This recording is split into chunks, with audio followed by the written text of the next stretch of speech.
Hey, as you think about the church in Canada, what are you dreaming? What are you seeing on the horizon? What are you hoping for? Okay, so about a month before the lockdown, the COVID-19 stuff, I did an Amplify Peace local event in Niagara Falls, which was called Chasing Harriet. And we went to retrace the steps of Harriet Tubman when she crossed over into Canada. And, it's really interesting. I'd been studying her life. I was, again, one of those different voices of her herself. It was really interesting that there's 60 children books on the story of Harriet Tubman and only one real biography. Mm. Just also fascinating. But anyway, and we went because we realized that, wow, this is like an hour and a half from my house, is the place where Harriet Tubman crossed over into Canada and led 700 former slaves into Canada.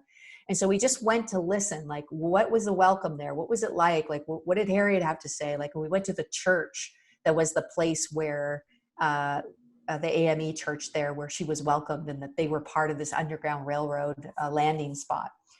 And it was just so fascinating to me. And one of the things that Harriet said was, she had tried settling in the northern states, and then the northern states had kind of complied with the oppression of that people could come and get the slaves back. And it was just, she was done. She said, "I'm done with Uncle Sam." That's what she said.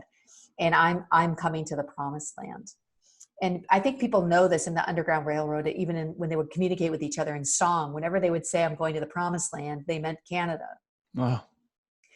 And when you're hearing that, and then you're realizing, like, if you ever have a chance to go, this is fascinating, but Canada never even ever marked the spot where Harriet Tubman crossed over and where the underground went. It wasn't even marked. It was a fifth grade classroom of students that realized it was in their district. And they petitioned the city and the government to put a marker there to at least say, here's where it happened, which I think And this was recently. It wasn't like a long time ago. 7 years ago. 7 years ago this happened. So, I mean, think about that, like, in terms of generational as well. Like, you want a generation that cares, here you go.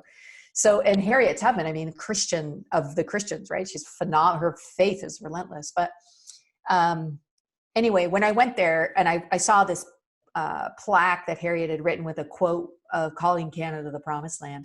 And I think there's probably 120 of us there together, and Cheryl Nembard, who's a good friend of mine who helped us lead the excursion herself. And we both just kind of wept with the notion that we really are called to be a promised land.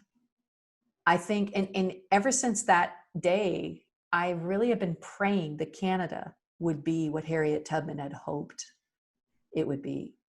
That it would be, and I mean, I know some other prophetic voices have said Canada is meant to be a healing place for the nations.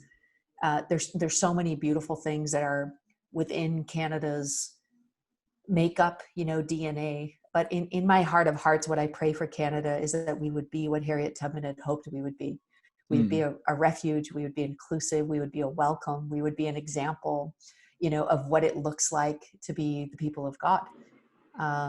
And so that's what I'm praying. Canada, be the land you were meant to be the land that the prophetic utterance, of a prophet called you to be that. Amen. Let it be so.